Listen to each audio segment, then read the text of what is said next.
मैंने अपने किसान पिता के संघर्षों को देखा है। वो अपने कम आय में भी मुझे अच्छी शिक्षा प्रदान करने के लिए बहुत कड़ी मेहनत की है, इसलिए मैंने सोच लिया था कि मेरे को टॉप रैंक हासिल करनी है।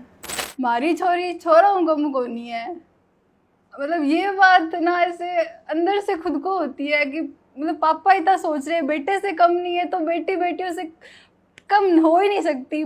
जैसा कि हमारे इंस्टीट्यूट में ये होता था कि कोई भी बच्चा अपने डाउट्स को घर लेके नहीं जाता था, क्योंकि इधर डाउट सेशंस वगैरह होते थे। जेएटी नहीं, किसी और भी एग्ज़ाम को क्लियर करना है या उनको क्रैक करना है तो ये जो फ़ोन मोबाइल्स वगैरह इनसे दूर ही रहो। सर, जैसे कि आप आज जेट 2023 में मेरी फर्स्ट रैंक आने पे मेरा इंटरव्यू लेने आए हो, तो मैं इतनी मेहनत करूँगी कि जब मेरा यूपीएससी का रिज़ल्ट आए तब भी आप मेरी ऐसे ही इंटरव्यू लेने आओगे।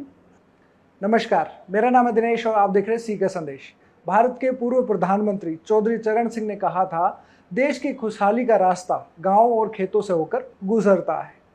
और किसानों की यही अगली पीढ़ी खेती को और सुदृढ़ बनाने के लिए कृषि के पारंपरिक तरीकों के साथ औपचारिक शिक्षा प्राप्त कर इस खेती में नवाचार करने के लिए प्रयासरत है। पिछले कुछ समय में हमने देखा है, लगातार इन्हीं बच्चों की वजह से कृषि विश्वविद्यालयों में आवेदनों की संख्या बढ़ गई है। लेकिन कृषि विश्वविद्यालय में एडमिशन के लिए जेट एग्ज़ाम क्लियर करनी होती है और इस एग्ज़ाम को क्लियर करने के लिए ज़रूरी होता है एक अच्छी फैकल्टी का मार्गदर्शन और अच्छे कोचिंग से पढ़ाई करना, ताकि आपकी सफलता सुनिश्चित करी जा सके। आज हम एक ऐसे ही संस्थान Agri Point JET institute Bikaner में है और हम बात करेंगे राजस्थान में जेट 2023 में जनरल कैटेगरी में फर्स्ट रैंक हासिल करने वाली निकिता कंवर से। निकिता, सबसे पहले तो बहुत बहुत स्वागत है आपका। Thank you sir. आपने बहुत अच्छा परिणाम दिया, उसके लिए आपको बहुत बहुत बधाई। मैं जानना चाहता हूँ, जब रिजल्ट आया तो आपका क्या रिएक्शन रहा? आपको पहले से आइडिया था टॉप रैंक्स में आ जाएंगे? यस सर, आइडिया तो होना ही था। मेरी मेहनत, रात रात भर मैं जाग के पढ़ाई करती थी और मेरी सबसे मेन रोल मेरी इंस्टीट्यूट का था। इतनी अच्छा मैटर, इतना अच्छा सभी टीचर्स, हरदीप सर सब इतने सपोर्टिव, तो उन्होंने मतलब मेरे को लगा मैं फ़र्स्ट रैंक हासिल कर सकती हूँ और कर सकते हैं तो मैं क्यों नहीं। तो मैं इसी जुनून के साथ मैंने अपने मम्मी पापा का सपना पूरा करने के लिए, फर्स्ट रैंक हासिल करने के लिए अपने पूरी मेहनत व पूरा फोकस अपने जेट एग्ज़ाम पे किया। अच्छा, माँ बाप के बड़े सपने होते हैं बच्चों को सफल होते देखना। जब आपका रिजल्ट आया तो आपके पेरेंट्स का रिएक्शन क्या था?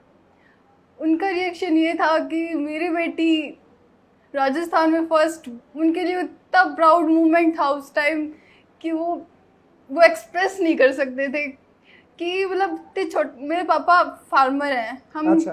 फार्मर हैं और हम लोअर मिडिल क्लास फैमिली से बिलोंग करते हैं, तो मतलब उनके लिए मेरे को पढ़ाना एक वो हो जाता है, मतलब कि बड़ा चैलेंज हो जाता है, बड़ा चैलेंज हो जाता है। तो उन्होंने मेरे को बाहर निकाला, पढ़ाई करवाई। उन्होंने ये सोचा कि मेरी मतलब बेटी उन बेटों से भी ज़्यादा कर सकती है, तो उन्होंने मेरे को पढ़ाया लिखाया। फिर जब रिज़ल्ट आया तब उन सबको बहुत अच्छा लगा, बहुत प्राउड मोमेंट था उस टाइम। और इन सब का क्रेडिट मैं अपने मम्मी पापा व एग्री पॉइंट जेट इंस्टीट्यूट को देना चाहूँगी। बिल्कुल, बेटियां कुछ भी कर सकती है। ये तो हमने पिछले यूपीएससी के चाहे परिणाम हो, चाहे स्टेट बोर्ड्स के परिणाम हो, किसी भी एग्ज़ाम में, चाहे जेट 2023 का परिणाम हो, इसमें हमने देखा है कि बेटियों ने बेटों से कहीं ज़्यादा बेहतर परिणाम दिए हैं और अपने परिवार के उस भरोसे को और मजबूत किया है जो उन्होंने अपनी बच्चियों पर दिखाया। और ये आने वाले समय में इन बेटियों की शिक्षा को और बेहतर बनाएगा, उन्हें और बेहतर मौके प्रदान करेगा। तो निकिता, मैं आपसे जानना चाहता हूँ कि आपने 12th के साथ में पढ़ते हुए आपने जेट 2023 के एग्ज़ाम में इतना अच्छा परिणाम दिया है, तो आपका पूरे साल जो पढ़ाई आपने करी, एग्री पॉइंट जेट इंस्टीट्यूट से आप पढ़े, तो आपका एक्सपीरियंस कैसा रहा? मैंने सर यहाँ पे 11th में एडमिशन लिया था यहाँ पे एग्री पॉइंट में। तो 11th के अंदर हमारी 5 से 6 घंटे क्लासेस लगती थी। तो 11th में मेरा यही था कि मेरे को अपने बेसिक्स, वो कंसेप्ट है वो क्लियर करने हैं, क्योंकि कोई भी एग्ज़ाम है उसका बेस स्ट्रॉन्ग होना वो बहुत इंपॉर्टेंट होता है। तो 11th में बेसिक स्ट्रॉन्ग किए थे मैंने अपने। यहाँ पे एग्री पॉइंट में 5 से 6 घंटे क्लासेस लगती थी और जेट की भी क्लासेस लगती थी साथ में हमारे, तो वहाँ पे बेसिक स्ट्रॉन्ग करने पे मैंने ज़्यादा फोकस किया।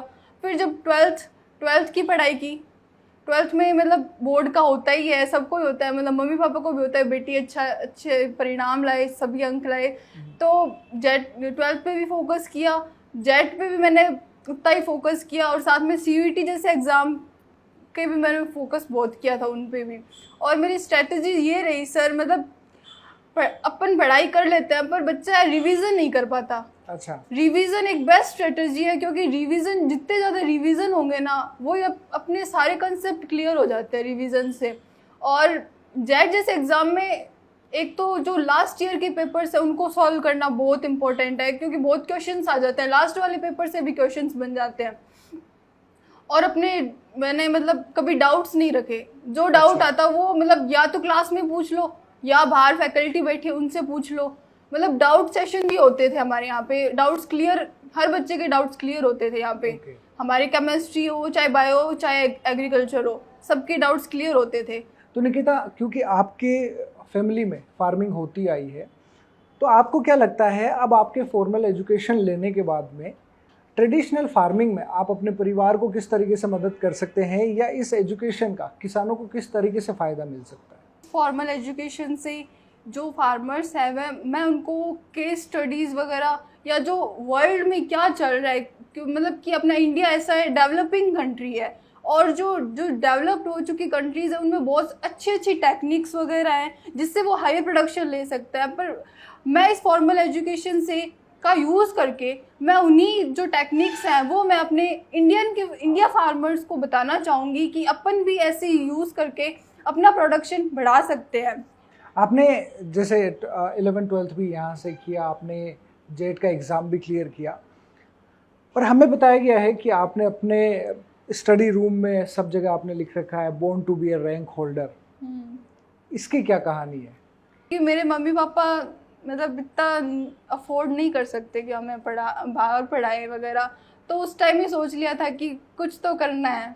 तो ये born to become rank holder मेरे को एक सेल्फ मोटिवेट करता है मेरे को, क्योंकि जब भी उस वर्ड को देखती थी ना तभी होता था तेरे को तो रैंकर बनना ही है, यही होता था मेरे अंदर, यही मेरे को सेल्फ मोटिवेट करता था। तो ये होना चाहिए एक स्टूडेंट में कि वो अपना जो गोल है, जो टारगेट है, वो अपने साथ रखे, हमेशा वो टैग साथ में रखे, तभी उसको इंस्पिरेशन मिलती है कि अपन को वो करना है। पहले से डिसाइड कर रखा था कि मुझे रैंक होल्डर बनना है, लेकिन फिर भी क्या होता है कि साल भर या 2 साल की पढ़ाई के दौरान कभी ऐसा मौका आता है कि आप डिमोटिवेट होते हो, या आपको लगता है कि मैं ये कर पाऊंगी या नहीं कर पाऊंगी? कभी ऐसा कुछ हुआ आपके साथ? हाँ, हुआ था ऐसा। मतलब बेसिकली मेरे जो एग्ज़ाम मतलब पेपर्स वगैरह होते थे कोचिंग में, उनमें मेरी हमेशा मतलब फर्स्ट रैंक आती थी। पर 1-2 बार ऐसे हुआ था कि मतलब कुछ सिली मिस्टेक्स, उनकी वजह से मेरी रैंक डाउन भी हुई थी। उस टाइम ऐसे डीमोटिवेट हुआ, तो पढ़ाई कर रही हूँ फिर ऐसे सिली मिस्टेक क्यों कर रही हूँ मैं, तो उस टाइम ऐसे डीमोटिवेटेड फील होता था।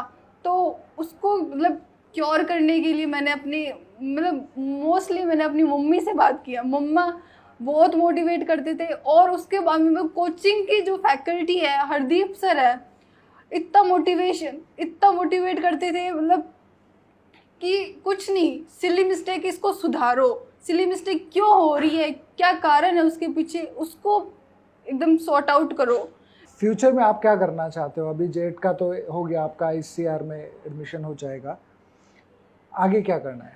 आगे सर यही है, मतलब मेरे को UPSC क्लियर करनी है। अच्छा, तो आपका जो फैमिली आपकी फार्मिंग में है, आपने एग्रीकल्चर पढ़े होगे, फिर आप UPSC करोगे, तो हम उम्मीद कर सकते हैं कि आने वाले समय में आप किसानों के लिए कुछ अच्छी नीतियां बनाओगे, या किसानों को आप सपोर्ट करोगे किसी यस सर, बेसिकली इस किसान के बिना कुछ नहीं है, क्योंकि इंडिया की जो 70% इकोनॉमी है वो इस एग्रीकल्चर फील्ड से ही आती है। तो मेरा फोकस यही रहेगा कि मैं एक IAS बन के मैं अपने इंडिया के लिए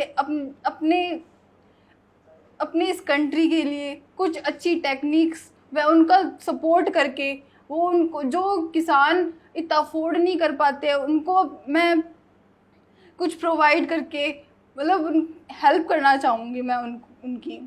बहुत अच्छा लगा आपसे बात करके हमें। जाने से पहले मैं चाहता हूँ कि और जो स्टूडेंट्स हैं ऐसे जो कि अभी जेट के एग्ज़ाम के लिए तैयारी कर रहे होंगे या जो प्लान कर रहे हैं कि हम जेट में जाएं, उनको आप क्या मैसेज देना चाहेंगे कि वो किस तरीके से जेट में आए कि नहीं आए, या अगर आते हैं तो कैसे उनको पढ़ाई करनी है, क्या चीज़ों का ध्यान रखना है, वो मैं चाहता हूँ आप स्टूडेंट्स को बताएं।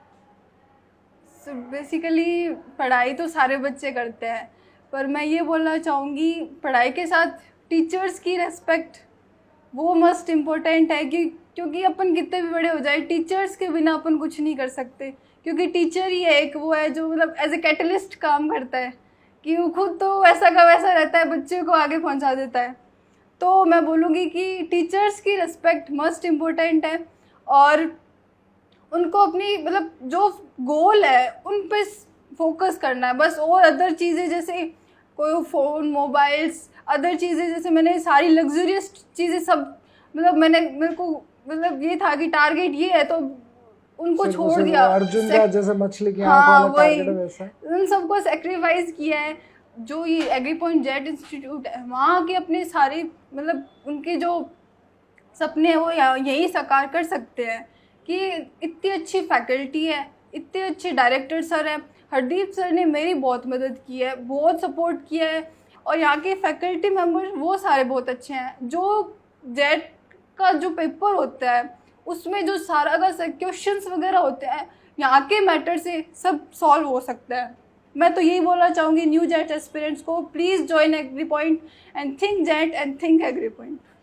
बहुत बहुत धन्यवाद आपका हमसे बात करने के लिए।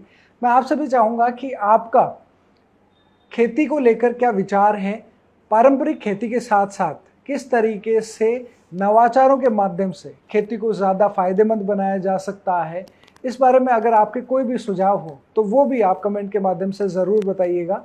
इसके अलावा Agri Point JET institute Bikaner से संबंधित अगर आपका कोई भी सवाल है कोर्सेज़ के बारे में या फैकल्टीज़ के बारे में या फैसिलिटीज़ के बारे में, तो वो भी आप कमेंट कर सकते हैं। हम उम्मीद करते हैं एग्री पॉइंट जेट इंस्टीट्यूट आपके सभी सवालों का जवाब देगी। सीके संदेश के साथ बने रहने के लिए बहुत बहुत धन्यवाद।